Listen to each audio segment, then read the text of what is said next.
ജയഹിന്ദ് ടിവിയുടെ women's magazine പെൺമയിലേക്ക് ഏവർക്കും സ്വാഗതം. Behind the success of every man there is A woman എന്ന വളരെ ഫേമസ് ആയ ഒരു സീയിങ് ഉണ്ട്. അതായത് വളരെ സക്സസ്ഫുൾ ആയ ഒരു പുരുഷന്റെ പിന്നിൽ എങ്ങനെയാണെങ്കിലും ഒരു സ്ത്രീയുടെ കൈകൾ ഉണ്ടാവും എന്ന് നമ്മൾ എപ്പോഴും പറയാറുണ്ട്. പക്ഷെ നേരെ തിരിച്ചു പറയുകയാണെങ്കിൽ അതും സത്യമാണ്. സ്ത്രീകളുടെ വളരെ സക്സസിന്റെ ഒക്കെ പിന്നിൽ നല്ലൊരു സക്സസ്ഫുൾ ആയ ഒരു പുരുഷൻ ഡെഫിനറ്റ്ലി ഉണ്ടാവും. പക്ഷെ അതിനപ്പുറം സക്സസ്ഫുൾ ആയ ഒരു സ്ത്രീയുടെ പിന്നിൽ സക്സസ്ഫുൾ ആയ ഒരു സ്റ്റോറിയും ഉണ്ടാവും. നമ്മളെല്ലാവരും കണ്ട് പഠിക്കേണ്ട എന്തെങ്കിലും ഒരു ജീവിത കഥ അവരുടെ പിന്നിലുണ്ടാവും. ഏത് സ്ത്രീകൾ ജീവിതത്തിൽ വളരെ സക്സസ്ഫുൾ ആയി നമുക്ക് മാതൃകയായിട്ടുള്ള ഏത് സ്ത്രീകളുടെ കാര്യം എടുത്താലും അവർക്ക് പറയാനുണ്ടാവും വളരെ ഇൻട്രസ്റ്റിംഗ് ആയ ഹാർഡ് വർക്കിംഗ് ആയ ഒരു സ്റ്റോറി.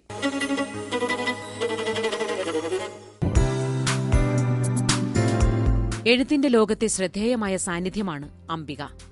പരിചിതമായ ജീവിതഗന്ധികളെ ചെറുകഥയിലൂടെ സമർത്ഥമായി ആവിഷ്കരിക്കുന്നു. ഭാഷയുടെ സവിശേഷതകൾ തിരിച്ചറിയുകയും രൂപത്തിന്റെ നവീന മുഖങ്ങൾ തിരയുകയും ചെയ്യുന്ന എഴുത്തുകാരിയാണ് അംബിക. എഴുത്തിന്റെ ലോകത്തിലേക്ക് വരിക എന്ന് പറഞ്ഞാൽ അതങ്ങനെ പർപ്പസ്ലി വന്നതല്ല, അങ്ങനെ വന്നു ചേർന്നതാണ്.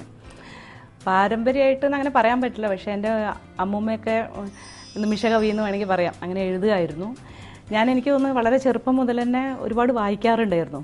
പ്രത്യേകിച്ച് രാധാകൃഷ്ണൻ സാറിൻ്റെ, സി രാധാകൃഷ്ണൻ്റെ, മാധവിക്കുട്ടീൻ്റെ, MT സാറിൻ്റെ. അപ്പോൾ അതുകൊണ്ട് ആ എഴുത്തിനോടുള്ള താല്പര്യം കൊണ്ടായിരിക്കാം ആ വായനയായിട്ടുള്ളത്. ചെറുപ്പം മുതൽ തന്നെ എഴുതുമായിരുന്നു. പക്ഷേ ഒരു കാലഘട്ടത്തിൽ അതങ്ങ് നിന്നു. എഴുത്തുമായിട്ട് ശരിക്കും പറഞ്ഞാൽ കുറേ വർഷങ്ങൾ ഒരു ബന്ധമില്ലാതെയായി. പിന്നെ ഇപ്പോൾ അടുത്ത കാലത്ത് വീണ്ടും അതിനുള്ളൊരു ഇൻസ്പിറേഷൻ എന്ന് പറഞ്ഞാൽ മെയിനായിട്ട് സുഹൃത്തുക്കളാണ്. കാരണം എൻ്റെ പഴയ കഥകളൊക്കെ വായിച്ചിട്ടുള്ള എൻ്റെ അധ്യാപകരും എൻ്റെ സുഹൃത്തുക്കളും അവർ വീണ്ടും എഴുതണം എന്നൊക്കെ പറയും. പിന്നെ ഓരോ ജീവിതാനുഭവങ്ങളെന്ന് പറയാം. എന്തായാലും എഴുത്തിൻ്റെ ഒരു ബേസ് അല്ലെങ്കിൽ എഴുതാൻ കഴിയുന്നത് ഒരുപാട് ജീവിത അനുഭവങ്ങളുള്ളവർക്കേ പറ്റുള്ളൂ. സാധാരണ അനുഭവങ്ങളല്ല, ഒരുപാട് വിഷമങ്ങളും നൊമ്പരങ്ങളും, ശരിക്കും ആത്മനൊമ്പരങ്ങളിൽ നിന്നേ എഴുതാൻ പറ്റുള്ളൂ എന്നാണ് എൻ്റെ വിശ്വാസം. പിന്നെ വായന ഒരു പരിധിവരെ ഒരുപാട് സപ്പോർട്ട് ചെയ്തിട്ട് ഭാഷേൻ്റെ ഇത് ഞാൻ ഏറ്റവും കൂടുതൽ എഴുത്തിൻ്റെ ഇതിൽ MT സാറും രാധാകൃഷ്ണൻ സാറും. സി രാധാകൃഷ്ണൻ എന്ന് പറഞ്ഞാൽ ഞാൻ വളരെ ചെറുപ്പം മുതൽ അദ്ദേഹത്തിൻ്റെ എല്ലാ പുസ്തകങ്ങളും ഞാൻ വായിച്ചിട്ടുണ്ട്.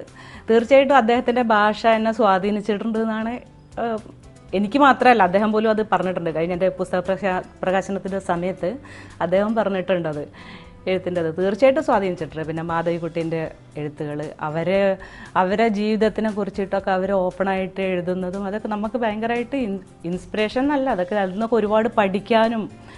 ഇപ്പം ഞാനിപ്പോൾ അത്ര വലിയ എഴുത്തുകാരിയൊന്നും അല്ല എങ്കിലും ഞാനിപ്പോഴും അതിനെക്കുറിച്ചൊക്കെ പഠിച്ചുകൊണ്ടിരിക്കുകയും വായിച്ചുകൊണ്ടിരിക്കുകയും അതിൽ നിന്ന് കൂടുതൽ എഴുതാൻ സാധിക്കട്ടെ എന്നുള്ള പ്രാർത്ഥനയായിട്ട് നിൽക്കുന്നേ ഉള്ളൂ.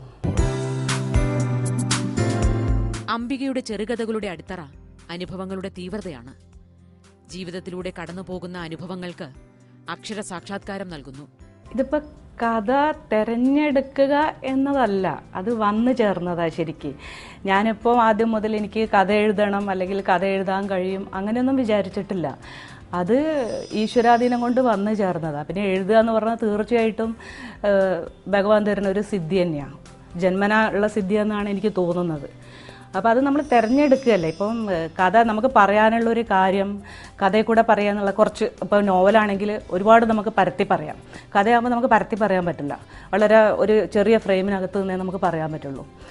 അപ്പോൾ അത് അങ്ങനെ ബുദ്ധിമുട്ടായിട്ടല്ല തോന്നിയിട്ടുള്ള, ഒരു കഥ എഴുതണം എന്നൊരു ആഗ്രഹം തോന്നിയാൽ അത് എഴുതി കഴിഞ്ഞാൽ ശരിക്കും ഭയങ്കരമായിട്ട് റിലാക്സ്ഡ് ആവും. അതല്ലെങ്കിൽ ഭയങ്കര നമ്മൾ എന്താ പറയുക, ഒരു വല്ലാത്തൊരു അവസ്ഥയിലായിരിക്കും അത് എഴുതി കഴിയുന്നവരെ. ഇപ്പോൾ പേന എടുത്തു കഴിഞ്ഞാൽ, പേപ്പർ എടുത്ത് പേന എടുത്തു കഴിഞ്ഞാൽ എഴുതാൻ സാധിക്കുക എന്നുള്ളത് അത് എങ്ങനെയാണെന്ന് പറയാൻ പറ്റില്ല. ശരിക്കും പറഞ്ഞാൽ അത് ഭഗവാൻ തരുന്ന ഒരു അനുഗ്രഹം മാത്രം.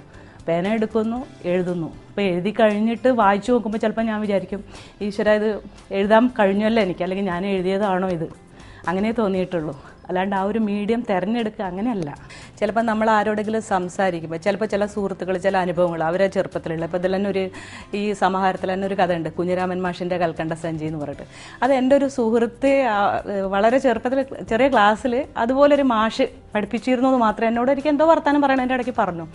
അപ്പോൾ എൻ്റെ മനസ്സിൽ വന്നത് ആ ഒരു മാഷ്. പക്ഷേ അദ്ദേഹത്തിൻ്റെ ജീവിതമായിട്ട് ചുറ്റിപ്പറ്റി വേറെ ചില സംഭവങ്ങളാണ് വന്നത്. അങ്ങനെയാണ് സാധാരണ ഒരു സബ്ജക്റ്റ് എൻ്റെ അനുഭവത്തിൽ എനിക്ക് വരുന്നത്. പിന്നെ നമ്മൾ പുറത്ത് പോകുമ്പോൾ ചില കാണുന്ന കാഴ്ചകൾ, നടക്കാൻ പോകുമ്പം ചില ഇവിടെ തന്നെ ഇപ്പം നമ്മളെ തൊട്ടടുത്ത് ഈ നോർത്ത് ഇന്ത്യൻസൊക്കെ വന്ന് ഇങ്ങനെ തമ്പടിച്ച് താമസിക്കുന്നുണ്ട്. അപ്പോൾ അവർ രാവിലെ അവിടെ ഞാൻ നടക്കാൻ പോകുമ്പോൾ കാണാം ഇങ്ങനെ കാപ്പിയൊക്കെ ഉണ്ടാക്കിക്കൊണ്ടിരിക്കണം. അപ്പോൾ അതൊക്കെ നമുക്ക് വേറൊരു സംഭവമായിട്ട് അവരെ ജീവിതത്തിലേക്ക് നമുക്കൊന്ന് എത്തി നോക്കാൻ വേണ്ടിയിട്ടുള്ളൊരിത് തോന്നുക ചെയ്യുന്നത്. അങ്ങനെയാന്ന് തോന്നുന്നു സാധാരണ ഒരു കഥേൻ്റെ സബ്ജക്റ്റ് വരുന്നത്. അതങ്ങനെ സബ്ജക്റ്റ് അങ്ങനെ വരുന്നു എന്ന് ഞാൻ ഇതുവരെ ചിന്തിച്ചിട്ടില്ല. അതിങ്ങനെ വന്നു ചേരുന്നു. അംബികയ്ക്ക് ഓരോ കഥയും യാദൃച്ഛികമായി എത്തുന്ന അതിഥിയാണ്. ഓരോ കഥയ്ക്കും വേണ്ടി കാത്തിരിക്കുന്നില്ല. ഓരോ കഥയും ഓരോ തരത്തിലായിരിക്കണമെന്ന് അംബിക ആഗ്രഹിക്കുന്നു. എന്നും എഴുത്തിന്റെ വേറിട്ട വഴികളെക്കുറിച്ചാണ് ചിന്തിക്കുന്നത്. അനുഭവങ്ങളെ ആ ഒരു തീവ്രത കഥയിൽ വരുന്നുണ്ടോ എന്ന് ചോദിച്ചാൽ അത് ശരിക്കും പറഞ്ഞാൽ നമ്മളെ അടുത്തൊരു ഭാഷ ഉണ്ടെങ്കിൽ തീർച്ചയായിട്ടും വരുമായിരിക്കും. ഇപ്പം എൻ്റെ കഥകളിൽ എൻ്റെ മനസ്സിൽ തോന്നുന്ന ജീവിതാനുഭവങ്ങളിൽ നിന്ന് അല്ലെങ്കിൽ എനിക്ക് വീണ് കിട്ടുന്ന കാര്യങ്ങളിൽ നിന്നുള്ള ആ സബ്ജക്റ്റ് എത്രത്തോളം എഴുതി ഫലിപ്പിക്കാൻ പറ്റുന്നു എന്ന് ഒരു പക്ഷേ ഞാനല്ല പറയേണ്ടത്, അത് വായിക്കുന്ന ആൾക്കാരാണ് പറയേണ്ടത്. പക്ഷേ നമ്മളെ മുമ്പിൽ എത്രയോ നമ്മളെ ഇവിടെയുള്ള മലയാളത്തിലുള്ള എഴുത്തുകാരനെ മഹാരഥന്മാരായിട്ടുള്ള എഴുത്തുകാർ MT സാറും രാധാകൃഷ്ണൻ സാറ് എല്ലാവരും അവരെ എഴുതിയിട്ടുള്ള ഓരോ കാര്യങ്ങൾ നമുക്ക് വായിക്കുമ്പോൾ നമുക്ക് അതിൽ നിന്ന് ഒരുപാട് പഠിക്കാനുണ്ട്. തീർച്ചയായിട്ടും പലപ്പോഴും നല്ലൊരു പുസ്തകം സിനിമയാക്കുമ്പോൾ തന്നെ അത്രയും നല്ല സിനിമയാവാത്ത എത്രയോ ഇത് നമ്മുടെ മുമ്പിൽ ഉദാഹരണങ്ങളുണ്ട്. ഇപ്പം പല പല സിനിമകൾ നമ്മൾ പേരെടുത്ത് പറയാൻ പാടില്ല എങ്കിൽ പോലും അപ്പോൾ ആ വായിക്കുന്നതിൻ്റെ ആ തീവ്രത പലപ്പോഴും സിനിമയിൽ കിട്ടാതെ വന്നിട്ടുണ്ട്. അത് വിഷ്വൽ ഒരു ഇതായിട്ട് പോലും. അപ്പോൾ എഴുത്ത് എന്ന് പറഞ്ഞാൽ എഴുത്തിൻ്റെ ആ ഒരു മാധ്യമം എന്ന് പറഞ്ഞാൽ ഭാഷ ഉള്ളവർക്ക്, ആ ഈശ്വരാനുഗ്രഹം കിട്ടിയവർക്ക്, ആ സിദ്ധി ഉള്ളവർക്ക് തീർച്ചയായിട്ടും തീവ്രമായിട്ട് തന്നെ അവതരിപ്പിക്കാൻ കഴിയും. കാരണം നമ്മൾ ഒരു കഥ എഴുതുമ്പം ആരെങ്കിലുമൊക്കെ ആയിട്ട് നമ്മളെ മുമ്പിലുള്ള അല്ലെങ്കിൽ നമുക്ക് പരിചയമുള്ള ആരെങ്കിലുമൊക്കെ ആയിട്ട് തീർച്ചയായിട്ടും ഉണ്ടാവും. അവരെന്തെങ്കിലും മാനറിസങ്ങൾ ഇപ്പം നടപ്പിൽ, ഭാവത്തിൽ, സംസാരത്തിൽ എന്തെങ്കിലും ഉണ്ടാവും എന്നാണ് എനിക്ക് തോന്നുന്നത്. ഇപ്പം ഞാൻ എഴുതുമ്പോഴാണെങ്കിലും ഉണ്ടാവുമായിരിക്കും.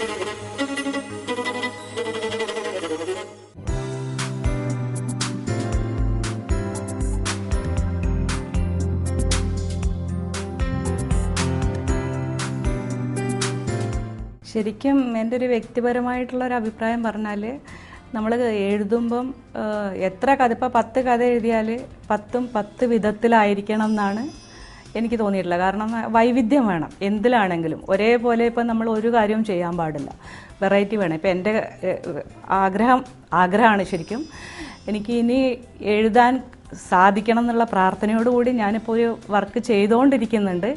അത് മഹാഭാരതത്തിനെ ബേസ് ചെയ്തിട്ടാണ്. ഇപ്പം മഹാഭാരതം വായിക്കാനുള്ള ഭാഗ്യം കിട്ടിയിട്ടുണ്ട്. കഥകൾ ധാരാളം അതിനെക്കുറിച്ച് കേട്ടിട്ടുണ്ട്. ഇപ്പം നമ്മളെ മലയാള സാഹിത്യത്തിലാണെങ്കിൽ എനിക്ക് ചിന്തിക്കാൻ അപ്പുറത്തുള്ള ആൾക്കാർ, അതായത് MT സാറ്, CV ബാലകൃഷ്ണൻ ഒക്കെയാണ് ഇതിനെക്കുറിച്ചിട്ട് മഹാഭാരതം ബേസ് ചെയ്തിട്ട് നോവലുകൾ എഴുതിയിട്ടുള്ളത്.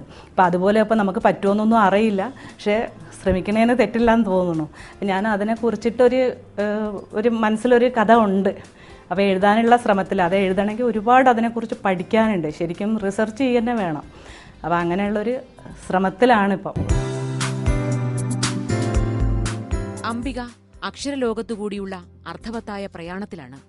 ജീവിതാനുഭവങ്ങളുടെ പുതിയ പ്രപഞ്ചം അന്വേഷിക്കുകയാണ്. ഇപ്പം പലപ്പോഴും അത് പല കഥകളാണെങ്കിലും സ്വയം വന്നു ചേരുന്നതായിരിക്കും. പലതും ഇപ്പം നമുക്ക് ചിലപ്പം ഒരു കഥ എഴുതുക എന്ന് പറഞ്ഞാൽ ആദ്യത്തെ ഒരു വരിയായിരിക്കും. പലപ്പോഴും എൻ്റെ അനുഭവത്തിൽ എനിക്ക് ആദ്യത്തെ ഒരു വരി പെട്ടെന്ന് ഇങ്ങനെ മനസ്സിൽ വരുന്നു. അത് എഴുതാൻ തുടങ്ങിയാൽ അത് അങ്ങനെ അങ്ങ് കഥയായിട്ട് വരും. എന്തെങ്കിലും ഒരു സബ്ജക്റ്റ് നമ്മളെ മനസ്സിലുണ്ടാവും.